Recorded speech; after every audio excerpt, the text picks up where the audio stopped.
성도 여러분 안녕하십니까? 2024년 1월 11일 신년 특별 새벽기도회 목요 새벽 말씀 함께 나누겠습니다. 함께 나누실 하나님 말씀은 창세기 26장 12절에서 22절까지입니다.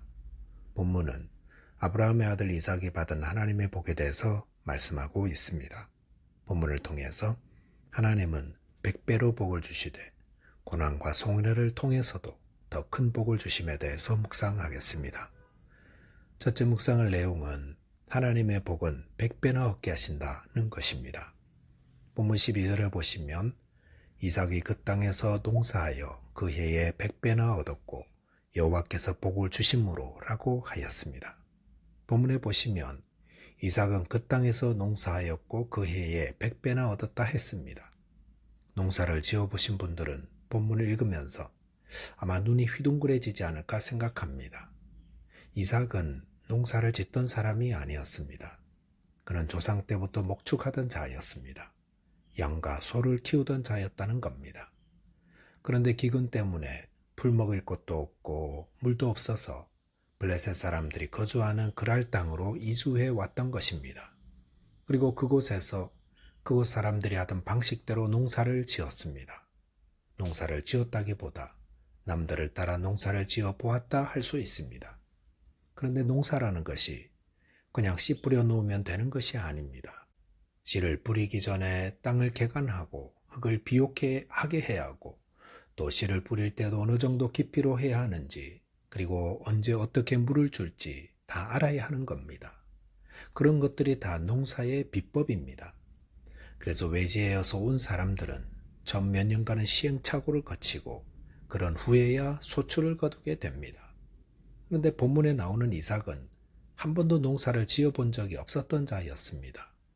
그리고 이삭은 그 해 그곳에 이주해 온 사람이었습니다. 또한 그 해는 다른 해보다 가물었고 기근으로 곡식들도 자라기 어려울 때였습니다. 그런데 본문에 보시면 그 해에 100배나 얻었다 했습니다.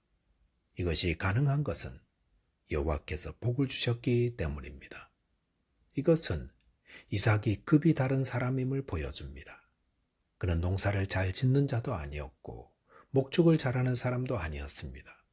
그런데도 100배나 얻었다는 것은 그가 하나님이 복을 주신 자였기 때문입니다. 본문 13절에 보시면 그 사람이 창대하고 왕성하여 마침내 거부가 되었다고 했습니다. 이삭이 창대하고 왕성하여 큰 거부가 된 것도 하나님이 복을 주셨기 때문입니다. 이삭은 아버지 아브라함의 믿음을 이어받아 하나님의 복을 받은 자였습니다. 하나님의 복은 우리의 상상과 우리의 기대를 초월하는 것입니다. 농사 하나도 모르던 이삭이 낯선 땅에 이주한 그 해에 가뭄 가운데서도 100배의 소출을 얻어 거부가 되었는데 그것은 그가 하나님의 복을 받은 자였기 때문입니다. 이 이삭의 삶은 하나님의 복을 받은 자의 삶이 어떠한가를 보여줍니다. 그것은 우리의 기대를 뛰어넘는 것이요 우리의 능력이나 상식을 뛰어넘는 것입니다. 에베소서 1장 3절에 보시면 찬송하리로다 하나님 곧 우리 주 예수 그리스도의 아버지께서 그리스도 안에서 하늘에 속한 모든 신령한 복을 우리에게 주시되 라고 하였습니다. 여기 보시면 예수를 믿는 성도들에게는 하늘에 속한 모든 신령한 복을 주셨다 하였습니다. 하늘에 속한 이 신령한 복이란 예수를 믿음으로 죄사함을 얻고 성령의 인도함을 받아 하나님과 화목된 자로 살아가는 천국 백성 된 자의 복을 말합니다. 이 복은 돈으로 살 수 없는 것입니다. 그것은 오직 예수 그리스도를 믿는 자에게 주시는 최고의 복입니다. 왜 예수를 믿는 자의 복이 최고의 복입니까? 그것은 하나님의 자녀가 누리는 복이기 때문입니다. 성도는 하늘과 땅의 모든 것을 다스리고 주관하시며 복의 근원 되시는 그분의 자녀가 된 자들입니다. 그리고 그분과 교제하며 사는 자입니다. 그러니 그분께서 그의 자녀에게 얼마나 복된 것으로 풍성하게 공급하시겠습니까? 100배만 주시는 것이 아니라 필요하면 10,000배, 10,000배도 주십니다. 이 땅에서 가장 큰 복은 억만금을 가지는 것이 아니라 복의 근원 되시는 하나님의 자녀가 되는 것입니다. 하나님은 예수 그리스도를 믿는 자에게 이 복을 주셨습니다.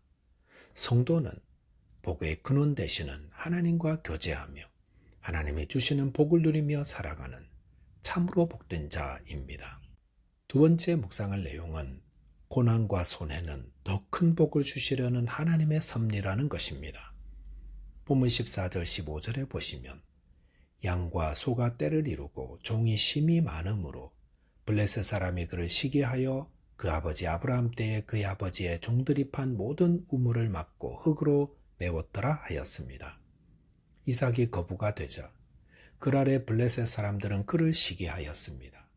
그리고 이삭의 아버지 아브라함 때 팠던 모든 우물들을 흙으로 메웠다고 했습니다. 이것은 얼마나 기가 막힌 일입니까? 이삭은 그 지역 사람들에게 폐를 끼친 적이 없었습니다. 그런데도 이들이 이렇게 행한 것은 전적으로 텃세를 부리는 것이며 또 시기심 때문이었습니다. 텃세와 시기심은 사람들이 사는 곳에서는 늘 있는 겁니다. 그것은 다툼과 분쟁을 좋아하는 사탄이 일으키는 겁니다. 이 텃세와 시기심은 중고등학교에만 있는 것이 아니라 어른들에게도 있습니다. 나보다 더 잘되고 나보다 더 뛰어난 사람이 있으면 괜히 시기심으로 고통을 주려고 텃세를 부리는 것입니다. 이삭도 이 텃세와 시기심을 피해갈 수 없었습니다. 팔레스타인 지역에서 우물은 생계를 위해 절대적인 것인데 그 우물을 흙으로 메꾸어 버렸으니 이삭으로서는 큰 손해를 입게 된 것입니다. 그런데 그럴 때 이삭은 하나님께 복받은 자가 어떻게 해야 할지를 보여줍니다. 본문 17절 18절에 보시면 이삭이 그곳을 떠나 그랄 골짜기에 장막을 치고 거기 거류하며 그 아버지 아브라함 때 팠던 우물들을 다시 팠으니라고 하였습니다. 이삭은 시기심으로 텃세를 부리는 자들을 떠나 다른 우물을 팠다고 했습니다. 하나님의 복을 받은 자는 그 복이 훼손되고 손해가 되는 것 같아도 낙심하거나 다투지 않습니다. 이후에도 그랄 사람들의 텃세와 시기심은 끝나지 않았습니다. 그래서 19절, 20절, 21절에서 이삭은 그의 목자들이 판 우물들을 빼앗기고 또 빼앗겼습니다. 그리고 본문 22절에 보시면 이삭이 거기서 옮겨 다른 우물을 팠더니 그들이 다투지 아니하였으므로 그 이름을 르호봇이라 하여 이르되 이제는 여호와께서 우리를 위하여 넓게 하셨으니 이 땅에서 우리가 번성하리로다 하였더라 하였습니다. 이삭은 더 이상 우물로 인한 분쟁이 생기지 않자 여호와께서 우리를 위하여 넓게 하셨으니 이 땅에서 우리가 번성하리로다라고 하였습니다. 이삭은 여호와께서 우리를 위하여 넓게 하셨다고 했습니다. 그 말은 이전의 장소들은 너무 좁아서 하나님이 더 넓은 곳에서 번성케 하시려고 이곳으로 억지로 쫓아내셨다라는 것입니다. 그리고 그 말대로 이삭은 그곳에서 더욱 번성하게 되었고 이런 이삭을 두려워한 그랄의 군대 장관이 이삭을 찾아와 이전의 일을 사과하기까지 하였습니다. 이삭은 급이 따른 사람이었습니다. 그는 하나님의 복주심을 알았던 자였습니다. 그래서 왜 그랄 사람들로 인해 왜 이런 손해와 다툼이 일어날까? 왜 하나님이 이런 것들을 내게 허락하셨을까를 생각했는데 그것은 하나님이 더 번성케 하시려고 그 지역은 좁으니까 거기서 나와서 더 넓은 지역으로 이끌어내기 위함이었다는 것입니다. 즉 이삭은 모든 것이 합력하여 선을 이루시는 하나님의 섭리를 믿었던 것입니다. 하나님은 하나님의 복을 받은 자들의 삶에 100배나 복을 주시고 그 후에 더욱 번성케 하기 위해 우리가 이해하지 못하는 방법으로 다른 곳으로 나가게 하십니다. 물론 그럴 때 마음이 아프고 힘들 수 있지만 거기에 오묘하신 하나님의 섭리가 있습니다. 그러므로 성도는 사람들의 텃세와 시기와 분리를 당하여 쫓겨나고 손해를 보게 될 때에 낙심하지 않습니다. 분노하지 않습니다. 오히려 거기에 하나님의 더 큰 섭리가 있음을 믿습니다. 저와 여러분들이 하나님의 복주심을 확신하되 모든 어려움 속에서도 하나님을 의지하는 자 되시기 바라겠습니다. 기도하겠습니다. 하나님 아버지, 저희에게 하나님의 자녀되는 가장 아름다운 복을 주심을 감사합니다. 때로는 손해와 고통을 통해 더 큰 복으로 인도하시는 하나님의 섭리를 믿는 믿음을 주옵소서. 예수 그리스도 이름으로 기도하옵나이다.